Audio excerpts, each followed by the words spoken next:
Nate the Great and the Pillowcase. I, Nate the Great, am a sleepy detective. My dog Sludge is a sleepy dog. We have just finished a sleepy case. It started a few hours ago. It was 2 o'clock in the morning. I was not busy. I was sleeping. Sludge was sleeping. Suddenly, the telephone rang. It woke us up. Who could be calling me in the middle of the night? Hello, I yawned. It was Rosamond. A pillowcase is missing, she said. Can you help me find it? No, I said, and I hung up. The telephone rang again. I answered it. Sleep on another pillowcase, I said. It's not my pillowcase, Rosamond said. It belongs to Big Hex. Your cat has a pillowcase? Of course, Rosamond said. I yawned. You want me to get up from my sleep to look for a cat's pillowcase? Yes, I thought that Big Hex could sleep without it, but he keeps pacing up and down, up and down, up and down. Doesn't it have a pillow to sleep on? Of course, that's why he needs the pillowcase. Rosamond was strange in the daytime, but she was even more strange at night. I knew that she would not let me sleep. I will take your pillowcase case, I said. I put on my bathrobe and slippers. I wrote a note to my mother. Sludge and I went out into the night. It was damp, dark, drowsy, and shivery. We hurried to Rosamond's house. Rosamond looked sleepy and strange, but not in that order. Her 4 cats were there. Plain Hex, Little Hex, and Super Hex were asleep. Big Hex was pacing up and down. I said, What does his pillowcase look like? It's beautiful, Rosamond said. I made it myself. I made 4 of them, 1 for each cat, all the same, white with holes around the open end and a pretty ribbon through the holes. See? Rosamond pointed to her sleeping cats. Big Hex's pillowcase looked exactly like theirs? I asked. Oh no. Big Hex likes to play with his case, so now it's slashed and shredded. I keep washing it, so it's also shrunken and shivered.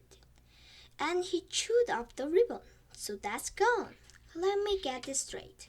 The missing pillowcase is slashed and shredded, shrunken and shivered. And it has holes around one end, and you want it back? Rosamond smiled. Yes, Big Hex just loves it. When was the last time you saw it? This afternoon. I washed all my cat's things. I had 4 laundry bags for, 1 for each cat. I even washed the bags. Then I hung everything out to dry. Did you hang 4 pillowcases? Of course, Rosamond said, 1 for each cat. Then Annie came over with Fang. I told her this was my big laundry day for cats. So we undressed Fang, and I washed his sweater and neck bandana. Then I hung them out to dry. Then what? When everything was dry, I put it all in my laundry basket. Were the 4 pillowcases there? Yes. Then what? I brought the basket into the house and dumped everything on my bed. Then Annie and I tried to dress Fang in his nice clean clothes. Well, that's the last time I ever tried to dress that dog. What happened? Fang growled at me. He showed everything of his teeth. I ran out of the room. Then I yelled to Annie to take Fang's clothes home and to take Fang with them. And that's what she did. Did you go back to your laundry after that? No, my cats were hungry, so I fed them. Then I read to my cats. You read to your cats? 15 minutes each day. When did you get back to your laundry? Just before I went to bed.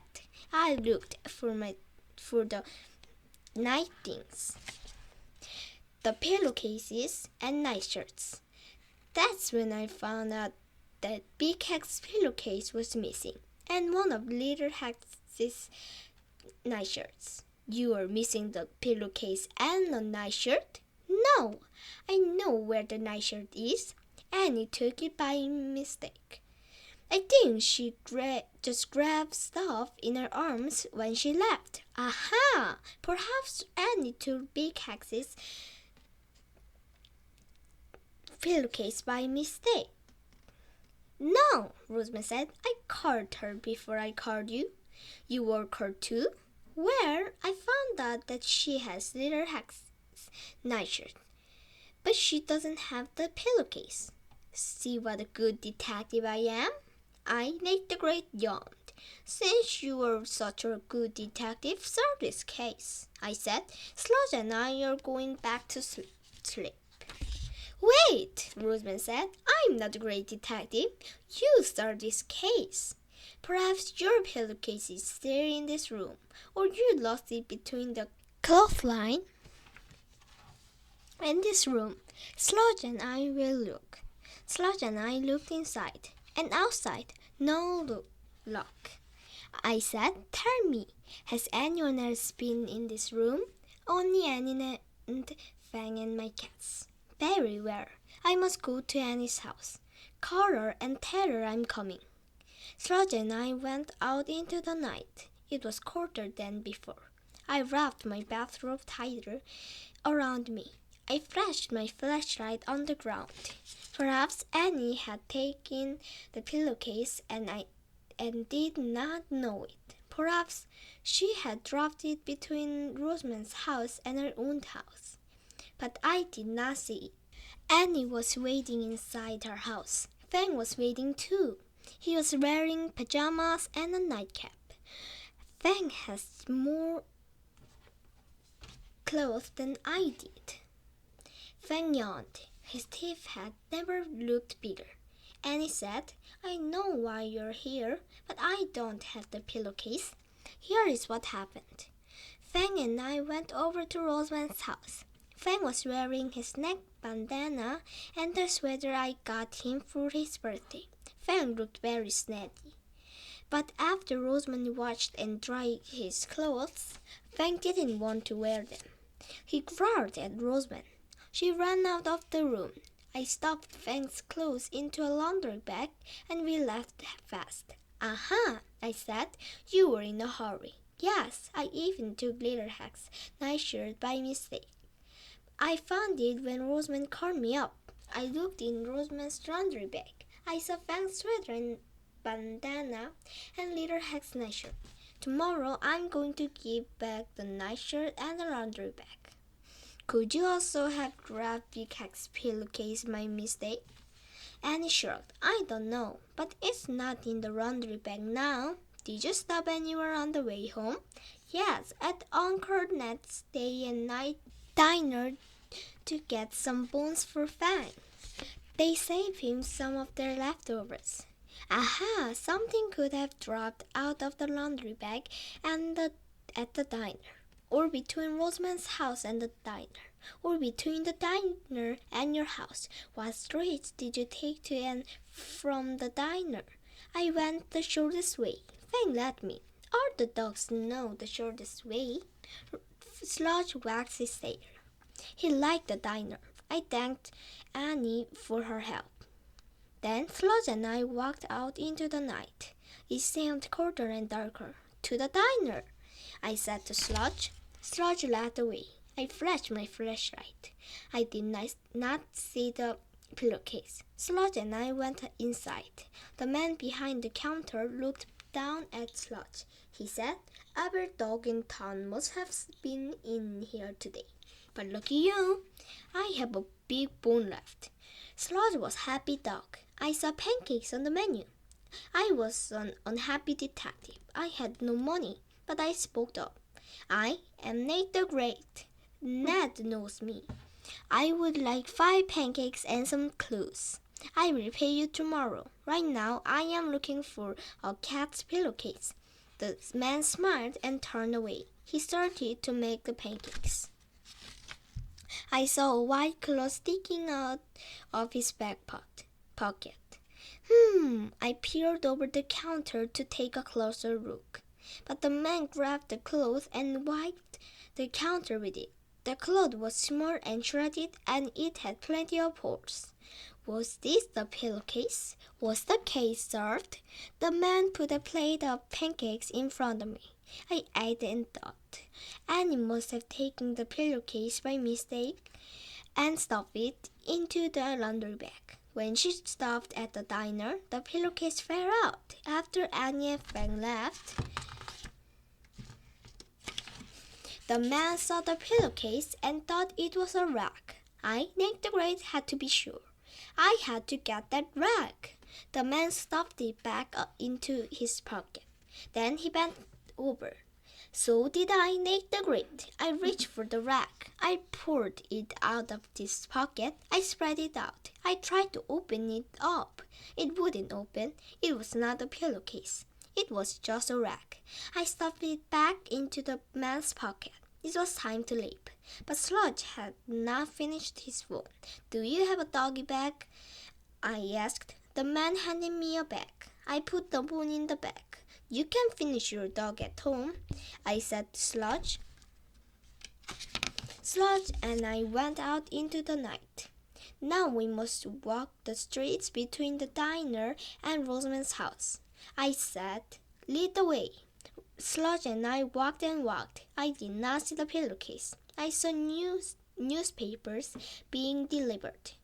I heard the clicking of milk bottles. I saw the sun coming up. The moon is going down and the sun is coming up. And I still have not solved this case, I said. Sludge was sniffing the doggy bag. Suddenly he put his teeth into it. Crunch! He ripped the bag and grabbed the bone. Was Sludge hungry, or was he trying to tell me something? Where was the pillowcase?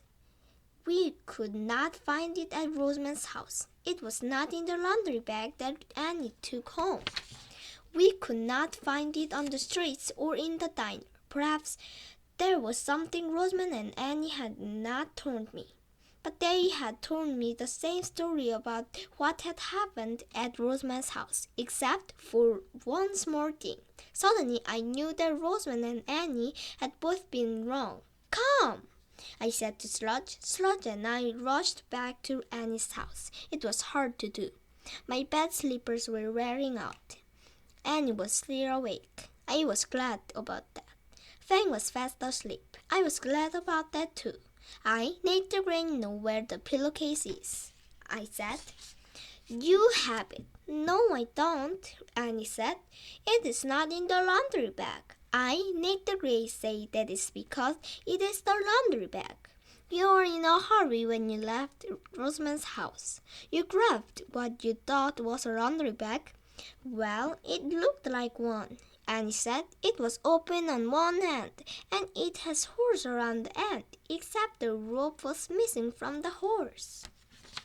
The holes were for a ribbon, I said, but that does not matter. Please show it to me. Annie ran out of the room. She came back holding up something white, threaded, slashed it, shrunk it, and shivered it, and full of holes at one end. That is Big Hack's pillowcase, I said. I was so busy thinking about the things you carried from Rosamond's house that I did not think about what you carried them in. When Sludge went after his phone inside the bag tonight, he only cared about the bone, not what the bone was in. Sludge and I were thinking alike. Sludge wagged his tail. We were thinking wrong. Sludge slunk. But how did you know that the laundry bag wasn't really a laundry bag? Annie asked. I, Nate the Great, smiled. Rosamond thought you took the laundry in your arms, but you told me that you took it in a laundry bag. So why wasn't Rosamond missing a laundry bag? Because you never took one. Annie was staring at the pillowcase. Big Hack sleep on this, she said. It's ugly. Annie tossed the pillowcase to me. My Fang would never sleep on anything so ugly. Fang heard his name. He woke up. He sniffed the ripped doggy bag. Pleasant dreams, I said. Sludge and I walked to Rosamond's house, slowly. I now had holes on the bottoms of both slippers. This case is over, I said to Sludge. Now Big Hex can go to sleep. You can go to sleep. I can go to sleep. I rang Rosamond's doorbell. I waited. I rang it again. I waited. At last the door opened. Rosamond was standing there, yawning. You woke me up, she said. I, Nate the Great, have solved your case. I heard of the pillowcase. Annie took this by mistake.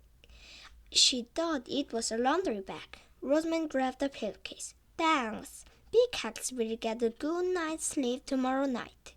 What about now? Oh, he got tired of pacing. He's been sleeping since you left the house. Nighty-night, Nate. Rosamond slammed the door. I, Nate the Great, was mad, but I was glad that the case was over. Sludge and I went home. We went to bed. It felt good. The telephone rang. I, Nate the Great, answered it. I knew exactly what to say. Wrong number. The end.